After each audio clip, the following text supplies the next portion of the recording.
अनन्या, अनन्या जल्दी आओ बेटी। देखो तुम्हारे पापा कुछ बोल ही नहीं रहे हैं, जाने क्या हो गया। अनन्या और अभिषेक दोनों अपने कमरे से भागते हुए आए। अनन्या ने पापा पापा पुकार कर उनका हाथ उठाया। उसे उनका हाथ बेजान लगा। अभिषेक ने डॉक्टर को फोन किया।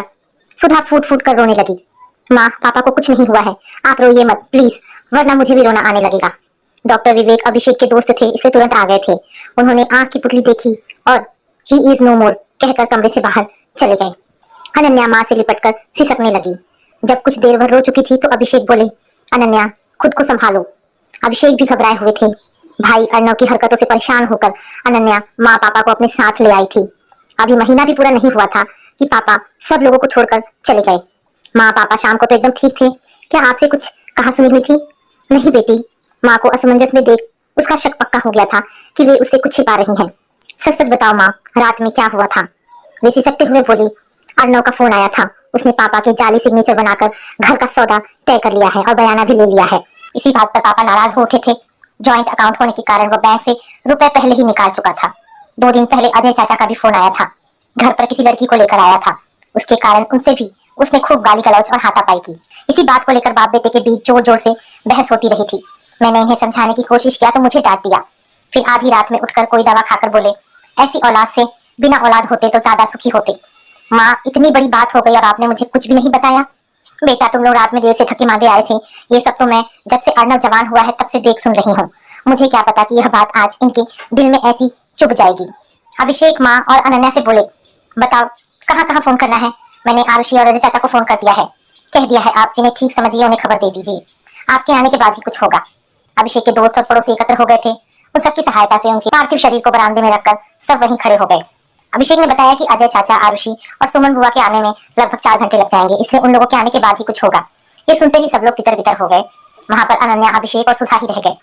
सुधा की आंखों के सामने अर्णव के बचपन की बातें और करतूतें चलचित्र की भांति चलने लगी। अनन्या और आरुषि के बाद अर्णव के पैदा होने पर घर में खुशियां छा गई थी। अम्मा जी, रंजन और अजय भैया को बेटे की खबर सुनते ही मानो हीरे जवाहरात का खजाना मिल गया था।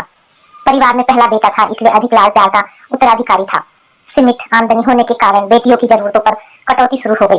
3-4 साल का अर्णव अपने मन का ना होने पर तब तक रोता जब तक उसकी जिद पूरी ना हो जाती। रंजन ने दोनों बेटियों को तो वहीं पास के सरकारी हिंदी स्कूलों में पढ़ाया था।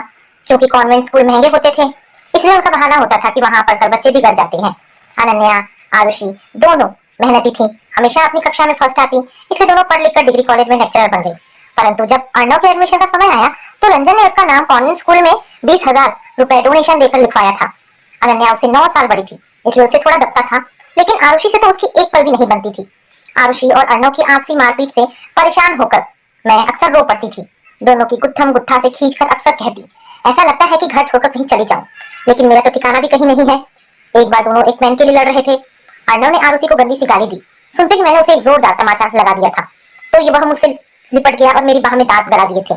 आज भी उस जख्म का निशान मेरी बाह पर बना हुआ है। जैसे ही दर्द से बिलबिलाकर मैंने उसे हल्का सा धक्का दिया, वह जानबूझकर मुंह के बल गिर पड़ा। होठ में दांत चुभ जाने के कारण उसके खून छलक आया था। वह मुंह फाड़कर जोर जोर से चिल्लाने लगा। सासू माँ खून देखते ही मुझ पर गर्म हो उठी थी। माँ हो कि दुश्मन, ऐसे धक्का दिया जाता है? वे अर्णव के आंसू पोंछकर बोली, मेरा राजकुमार बेटा है, अभी तुम्हारे लिए पेन का पूरा डब्बा मंगवा कर दूंगी, तुम इस कलूटी को एक भी मत देना। सासू माँ आरुषि को लाड से कलूटी ही कहती थी। फिर अर्णव के कान में फुसफुसाकर बोली, मेरे साथ आओ, मैंने तुम्हारे लिए लड्डू छिपा कर रखे हैं। रोना तो महज उसका नाटक था। मैं आंखों में आंसू भरकर रह गई थी। अर्णव ने एक लड्डू मुंह में रखा, दूसरा हाथ में, और घर से फुर्र हो गया। रंजन बहुत गर्म मिजाज और कायदे कानून वाले थे, लेकिन बेटे की माया मोह में सारे कायदे कानून भूल जाते थे। मैं सुबह से रात तक घर का काम करती करती थक जाती। मुंह अंधेरे ही उठकर तीनों बच्चों का टिफिन पैक कर देती। खाना कपड़ा बर्तन करते करते थककर निढाल हो जाती थी। तीनों बच्चों का दूध बनाकर टेबल पर रख देती थी। अर्णव चीखता हुआ कहता, मुझे नहीं पीना सादा दूध, हॉर्लिक्स डालो तभी पीऊंगा। हॉर्लिक्स खत्म हो गया है, इसलिए चुपचाप दूध पियो, टिफिन बैग में रखो और स्कूल जाओ। बस वाला कब से हॉर्न बजा रहा है। मैंने गिलास उठाकर अर्णव के मुंह में लगाने की कोशिश किया। आधा गिलास दूध देखते ही उसने मेरे हाथ को झटक दिया। हाथ से गिलास छूटकर दूध फर्श पर फैल गया। मैं चिल्लाकर बोली, बहुत बदतमीज हो गया है। अनन्या आरुषि को जितना देती हूँ चुपचाप पीकर चली जाती है। ये नालायक हर समय कोई ना कोई बखेड़ा खड़ा कर देता है।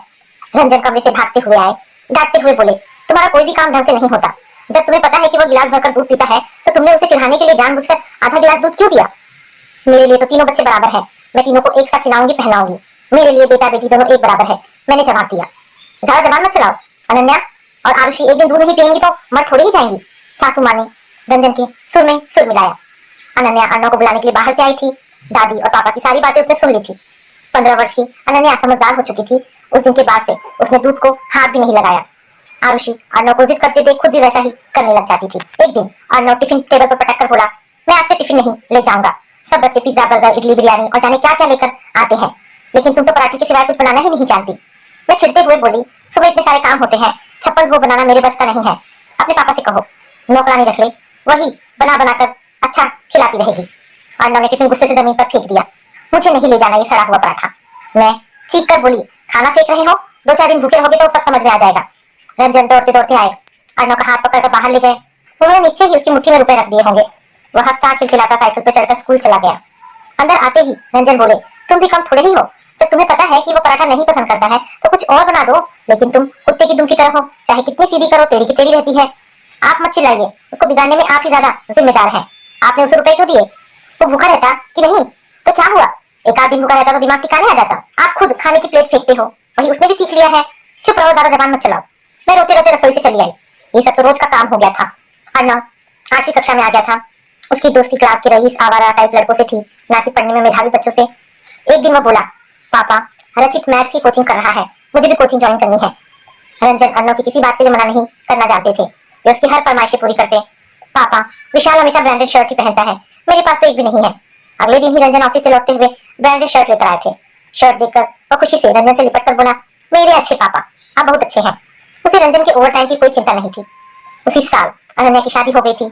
अर्णव आजाद हो गया था। आरुषि से तो उसकी अधिकतर बोलचाल ही बंद रहती थी। रंजन का प्रमोशन होकर बैंगलोर पोस्टिंग हो गई थी। वे आरुषि और अर्णव की पढ़ाई के कारण उन्हें अजय भैया की देखरेख में यहीं छोड़कर चले गए थे। अर्णव घर से बाहर ज्यादा रहता। मैं ट्यूशन पढ़ने जा रहा हूँ कहकर वो घंटों के लिए गायब हो जाता। उस पर डांट फटकार का कोई असर नहीं था। 2-3 महीने में ही रंजन आते तो मैं माँ होने के नाते शिकायतों का पुलिंदा खोलकर उन्हें सुनाने की कोशिश करती, जिसे रंजन ध्यान से सुनते भी नहीं थे।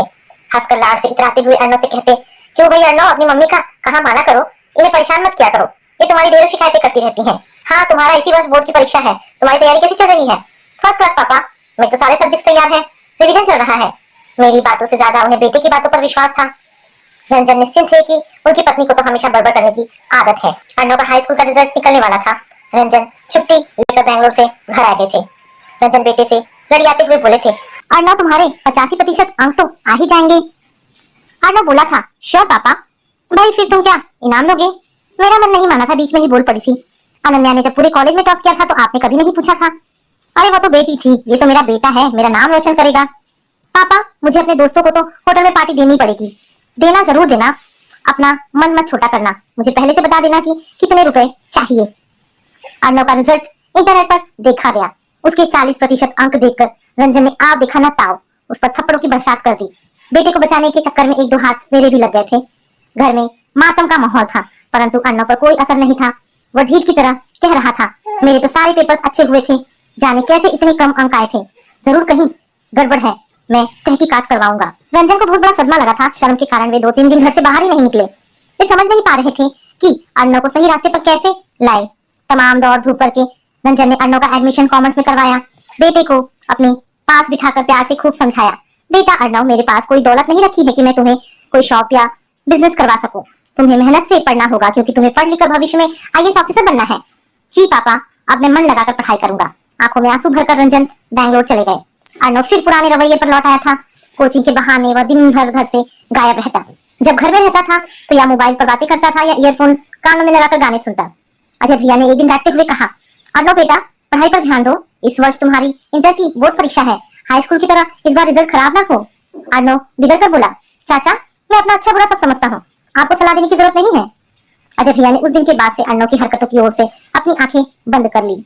अर्णव की शामें दोस्तों के साथ रेस्टोरेंट में पिज्जा बर्गर खाए बिना नहीं बीतती थी। सब बियर पार्टी का भी लुत्फ उठाते थे। खर्चे से बचाए हुए जो रुपए अलमारी की कोनों में मैं छिपा कर रखती थी, आसानी से उन पर वह हाथ साफ करता रहता। धीरे धीरे उसकी हिम्मत बढ़ती जा रही थी। मैं परेशान रहती थी, परंतु यदि भूल से भी अर्णव से कुछ कहती थी तो मुझसे लड़ने पर उतारू हो जाता था। मैं मन ही मन घुटती रहती। मेरे दिल के दर्द को कोई सुनने वाला नहीं था। दिन ब दिन मैं सूख कर काटा होती जा रही थी। एक दिन अजय भैया मुझे डॉक्टर के पास लेकर गए तो डॉक्टर ने तमाम टेस्ट कर डाले। ईसीजी करने के बाद उन्होंने दिल की बीमारी बताई। डॉक्टर ने ढेर सारी दवाएं और पूरी तरह आराम करने की सलाह दी। रंजन मेरी बीमारी की खबर सुनकर भागे चले आए। मेरी हालत देख उनकी आंखों से आंसू आ गए थे। अर्णव पक्का नाटकबाज था। जब तक रंजन थे उनके सामने कॉपी किताब खोलकर बैठा रहता। रंजन का और मेरा भी काम में हाथ बटाता, मेरी देखभाल भी करता। रंजन को लगा कि मेरी बीमारी के कारण वह सुधर गया है। डॉक्टर की दवाओं और रंजन की देखभाल से मेरा स्वास्थ्य जल्दी ही सुधरने लगा। रंजन ने इन दिनों महसूस किया कि अजय भी अर्णव से नाराज और खींचे खींचे से रहते थे, परंतु बेटे के मुंह में उन्हें अजय भैया ही गलत लगे थे। एक दिन मैं अर्णव पर झुंझला रही थी तो अजय भैया भी उसकी हाँ में हाँ मिलाकर कुछ बोलने लगे। रंजन को यह अच्छा नहीं लगा, इसलिए बीच में बात काटते हुए मेरी ओर इशारा करके बोले, तुम लोग समझते क्यों नहीं हो? वो जवान हो गया है, अपना भला बुरा खुद समझता है, हर समय टोका टोकी करना अच्छा नहीं होता। फिर अजय भैया की ओर मुखातिब होकर बोले थे, अजय तुम्हें भी समझना चाहिए कि यही उसके खाने खेलने की उम्र है, फिर तो आगे चलकर जिम्मेदारियों में पड़ जाएगा। मैं थोड़ी नाराज होकर बोली थी, आपकी आंखों पर बेटे की मोह की पट्टी बंधी हुई है, आप समझती क्यों नहीं है? आपका बेटा बिगड़ गया है, उसके लक्षण अच्छे नहीं है, उसका संग साथ अच्छे लड़कों का नहीं है। रंजन मुझ पर चिल्ला पड़े थे, तुम्हारा तो दिमाग खराब हो गया है, हर समय उटपटांग बातें करना तुम्हारा काम है। मैं भी नाराज होकर जोर से बोली थी, आपने तो कसम खा रखी है मेरी बात न मानने की। मैं तो दिल की मरीज हूँ, मर जाऊंगी, आप ही बुढ़ापे में सिर पर हाथ रखकर रोएंगे, तब मुझे और मेरी बातों को याद करेंगे।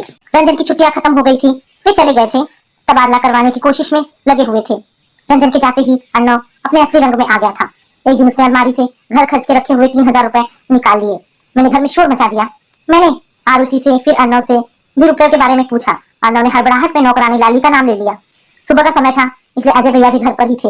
उन्होंने अर्णव से पूछा, तुमने उसे रुपए निकालते हुए देखा था? हाँ, वो अलमारी के पास खड़ी होकर अपने कुर्ते के अंदर कुछ छिपा रही थी। लाली कसमें खाती रही कि उसने रुपए नहीं लिए हैं, लेकिन अजय भैया पर क्रोध का जुनून सवार था। उन्होंने उसकी तलाशी लेकर बेइज्जती भी की, उसको एक थप्पड़ भी जड़ दिए, पुलिस में शिकायत करने की धमकी भी दी, लेकिन रुपए उसने लिए हो तब तो मिले। काम करने वाली से जरूर मैं हाथ धो बैठी थी। इस बीच अर्णव कब छू मंतर हो गया कोई नहीं देख पाया। लाली की अम्मा ने मोहल्ले में बदनामी और कर दी थी। वो चिल्ला चिल्ला कर कहती फिर रही थी कि बड़े लोग होंगे अपने घर के, मेरी भी कोई इज्जत है, मेहनत करके पेट भरते हैं। अर्णव बिल्कुल आवारा है, उसने ही रुपए चुराए हैं। वे हमारी लाली को छेड़ रहे थे। उसके शोर मचाने पर उन्होंने उसे बदला लेने के लिए उस पर चोरी का इल्जाम लगा दिया। अर्णव तो पक्का चोर है। अजय भैया तो मोहल्ले में किसी से आंख भी नहीं मिला पा रहे थे। मैं भी शर्म से पानी पानी हो रही थी। बेटे की नीच हरकतों के कारण मैं ज्यादा बीमार और अकेली रहने लगी थी। अजय भैया ने अर्णव की नित्य नई नई करतूतों से परेशान होकर आंगन के बीच में दीवार खड़ी करवाकर रंजन से सारे रिश्ते तोड़ लिए थे। देवर देवरानी से रिश्ता टूटने का सदमा झेलना मुझे भारी पड़ रहा था। घर के सारे काम मुझे अकेले ही करने पड़ते थे। अक्सर मैं हाफती हुई पलंग पर लेट जाती थी, अंदर ही अंदर दिन भर घुटती रहती थी। अर्णव गिरते गिरते बीकॉम पास कर चुका था। दोस्त यारों के साथ यहाँ वहाँ घूमता फिरता और बातें लंबी लंबी करता। रंजन बेटे की नौकरी के लिए फॉर्म भरवाते रहते, परंतु सफलता कहीं नहीं मिलती थी। वे अर्णव की नौकरी के लिए यहाँ वहाँ भागते रहते, सिफारिश के लिए लोगों के हाथ पैर जोड़ते रहते। निराश होकर अपने फंड के पैसे से अर्णव के लिए एक छोटी सी मोबाइल की शॉप भी खुलवाई, लेकिन अर्णव के लिए वह उसके स्टैंडर्ड की नहीं थी। 15 दिन से ज्यादा वह उस पर नहीं बैठा। फलस्वरूप रंजन के पैसे बर्बाद हो गए। वे मन ही मन बेटे के भविष्य को लेकर निराश हो गए थे। एक और मेरी बीमारी और दूसरी ओर बेरोजगार बेटा। इस बीच आरुषि की शादी भी आ गई थी। शादी में होने वाले खर्च को देखकर एक दिन अर्णव बोला, फंड के सारे रुपए पापा आरुषि की शादी में खर्च कर दे रहे हैं, तो मेरे लिए क्या बचेगा? बेटे की ये बात सुनते ही मैं हैरानी में आ गई थी। यदि रंजन को बेटे की यह बात पता चलेगी तो उन्हें कितना दुख होगा। अर्णव के दोस्त अपनी अपनी नौकरी में व्यस्त हो गए थे। स्वयं अर्णव अपनी बेरोजगारी से तंग आ चुका था। ना तो वो समय से नहाता था, ना खाता था। चुपचाप अपने कमरे में लेटा हुआ टकटकी लगाकर छत को निहारता रहता। हंसता खिलखिलाता हुआ घर उदासी और मनहूसियत के बादल के पीछे छिप सा गया था। रंजन और उनके लाडले के बीच आपस में बोलचाल लगभग बंसी हो गई थी। तभी एक दिन अर्णव रंजन से आकर बोला, पापा यदि आप घर गिरवी रखकर कुछ रुपए का इंतजाम कर दें तो मुझे नौकरी जरूर मिल जाएगी। एक एजेंट से मेरी बात हुई है, उसने मुझे बताया है कि 4 लाख रुपए लगेंगे। उसके एवज में स्थायी नौकरी दिलवाने का वादा किया है। देखो अर्णव, तुम किसी ठग के चक्कर में मत पड़ना।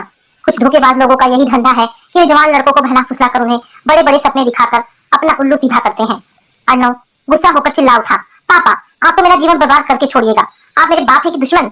ये सुनकर मैं चुप नहीं रह पाई और बोल पड़ी, अर्णव पापा से इस तरह बात करते हो? बुढ़िया तुम तो चुप ही रहो, खास खास कर जीना हराम कर रखा है। रंजन ने तमक कर हाथ उठा लिया था। मैंने झट से उनका हाथ पकड़ लिया था। ये क्या कर रहे हो? मारो मारो, और क्या कर सकते हो? तुम दोनों ने मेरे लिए किया ही क्या है?